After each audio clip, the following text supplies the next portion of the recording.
ఎన్ని సంవత్సరాలు అయింది సార్ నేను చెప్పమంటే అప్పుడు చెప్పిన ఆశువుగా ఈ 20 సంవత్సరాల క్రితం చెప్పిన పద్యం. 10 సంవత్సరాలు ప్రైవేట్లో నా డిగ్రీ ఫస్ట్ ఇయర్ దగ్గర నుండి నేను 10వ తరగతి చెప్తున్నాను సార్. అందులో 30 సంవత్సరాల్లో 1 సంవత్సరం నేను ట్రైనింగ్ చేస్తున్న సందర్భంలో 2002, 3 సంవత్సరాలు తప్ప అన్నీ 10వ తరగతి తర్వాత ఇంటర్మీడియట్ డిగ్రీ దాకా చెప్పినాను. పీజీ వాళ్ళకు కూడా కొన్ని ప్రైవేట్ క్లాసులు అభివృద్ధి తీసుకోవడం జరిగింది. చాలామంది ఎంపీలు పిహెచ్డీ చేసేవాళ్ళు విద్యార్థులందరూ కూడా మా గురువులందరూ పంపిస్తారు. ఏదైనా కొత్త జిల్లాలు ఆదిలాబాద్ కానీ నిజామాబాద్ కానీ కొత్త జిల్లాలు ఏమైనా ఉంటే మా వాడు సహకరిస్తాడు. అదృష్టంగా భావిస్తాను. భావాలవ ఋషింపగా సద్భావాలవ ఋషింపగా వశమైవాగ్ఝరి నిల్వగా సరస సద్వాక్కుల్ విజృంభింప సద్యశముంగు చెడు కావ్యజాలముల వైదగ్ధ్యమునే పారగా విశదం బౌనటు చేయుమమ్మ. విశదము అంటే తెలియజేయడం అని చెప్పారు. విషము అనే అర్థం కాకుండా శంకరశాల విశదం బౌనటు చేయుమమ్మ నన్ను సద్విఖ్యాతుగా భారతి నన్ను సద్విఖ్యాతుగా భారతి. శ్రీ యశస్వినిలో రాసినటువంటి నా ఒక అందరూ ఇక పద్యాభిమానులు అనుకుంటున్నాను కాబట్టి ఒక పద్యాలతో ప్రారంభిద్దామని చేసినాను. తల్లి నాకు మా ఉపాస దేవత బాసర జ్ఞాన సరస్వతి, ఆ అమ్మవారికి అంకితమని. అమ్మవారితో నేను మొదలుపెట్టుకోవడం లేదా అమ్మవారు నాతో అనడం. పాపపు భక్తుడీవు అదే నాయన ఓం ప్రకాశాలు పాపిష్టి వాడివి అని అనుకుండేవాడు. పాపపు భక్తుడీవు పరిపాలన చేయను నిన్నటంచు. నిన్ను పరిపాలన రక్షించను అటంచు అంటూ నీవు పాపపు భక్తుడీవు పరిపాలన చేయను నిన్నటంచు. నీ కోపము చూపెదో నిగుల కూరిమి నిత్తువ దేవదేవి నిగులకూరిమి నిత్తువ దేవదేవి. సంతాపములెల్ల బోమనడచి ధన్యత గూర్పగ జీవితము. నీ శ్రీపద పద్మముదలతు చిత్తము నందున శ్రీ యశస్విని. నీ శ్రీపద పద్మముదలతు చిత్తము నందున శ్రీ యశస్విని.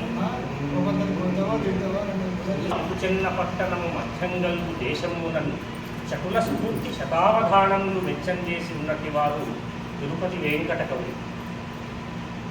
అలాంటి ఆ మహానుభావుల మీద నా పూర్వజన్మ స్మృతం వల్ల నేను నా ఎంఫిల్ చేసినాను. వారి మీద వారు చేసినటువంటి దాదాపు 120-130 సంవత్సరాల క్రితం ఇలాంటి ప్రయాణ సౌకర్యాలు లేనటువంటి ఆ కాలంలో ఇవాళ ఈరోజు ఈ కాలంలో ఎంతో శ్రమించి వచ్చినాను నేను. ఈరోజు ఇంత ఎండలో ఇంత ఎక్కడి ఉన్నా కానీ మనం కూర్చున్నాం ఇక్కడ. ఎంతో పరిశ్రమించి నానా రాజ సందర్శనాలు చేసినారు వారు. ఎంత మహానుభావులు వాళ్ళు. ఎలా చెప్తున్నారు వాళ్ళ పరిచయం అంటే, తిరుపతి ఒకండు వెంకటేశ్వరుడు ఒకండు వెరసి తిరుపతి వెంకటేశ్వరుల మేము అంటూ వాళ్ళ ఆ జంట కవులకు కలిసినంత గొప్పగా ఏ జంట కవి పేర్లు కూడా కలవలేవు. అలాంటి మహానుభావులైనటువంటి తిరుపతి వెంకట కవులు అంటే సాక్షాత్తు తిరుపతి వెంకటేశ్వరుడే. ఇక అలా అద్వైత స్థితిని సాధించినటువంటి మహానుభావులు వాళ్ళు అనేక రాజ సందర్శనాలు చేసి ఇలా చెప్తున్నారు. గర్వాళ్ళు ఒకసారి ఈ విధంగా చెప్తున్నారు.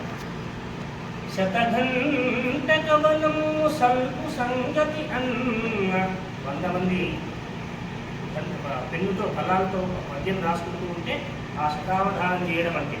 శతఘంట కవనము సల్పు సంగతి అన్న కరతలామలకమ్ముగాదె మాకు అంటే సులభం. సరతల ఆమలకము అంటే చేతిలో ఉన్నటువంటి ఆమలకము ఉసిరికాయ చాలా సులభం అర్థం. డెడ్ ఈజీ అనే అర్థంలో వాడతావా.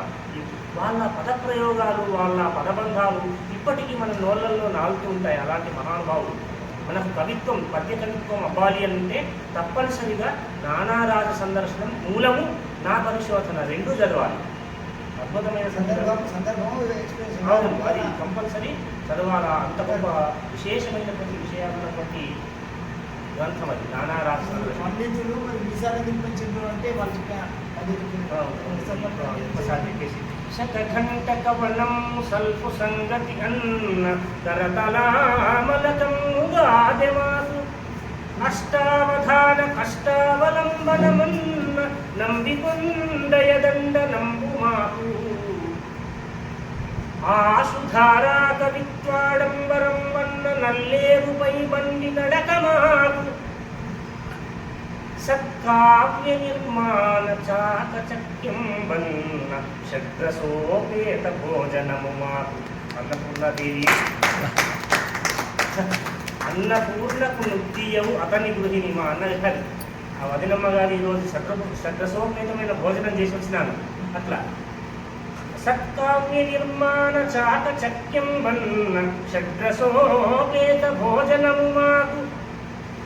వాళ్ళ ఔద్ధత్యం ఎంత గొప్పది అనంటే వ్యర్థమగు వాదములు నచ్చునట్టి వారి డంబమడగించుట పోషణంబు మాకు.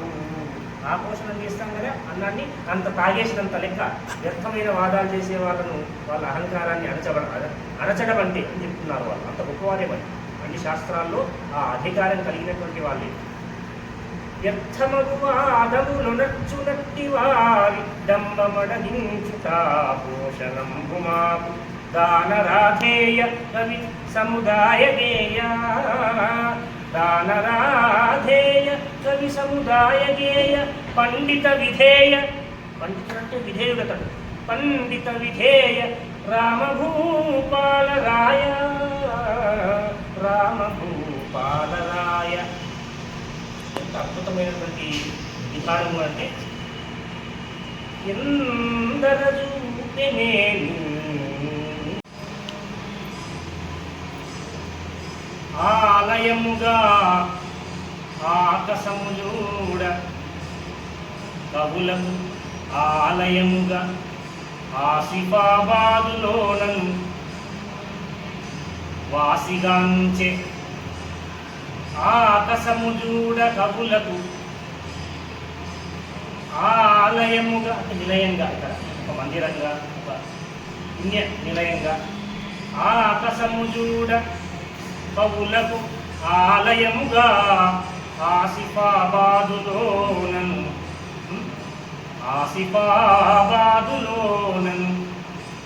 వాసిగాంచె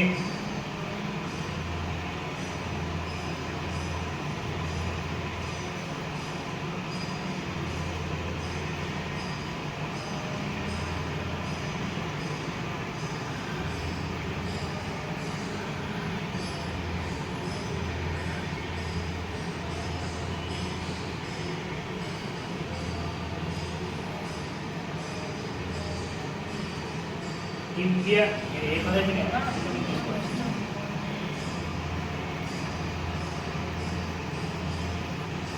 దివ్య గోదావరీ తీర భవ్యపథం దివ్య గోదావరీ తీర భవ్యపథం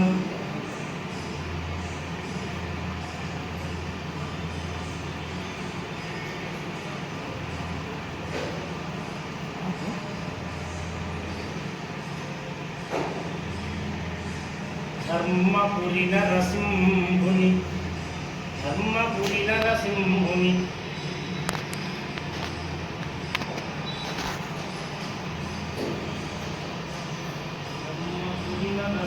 ధర్మపురి నరసింహుని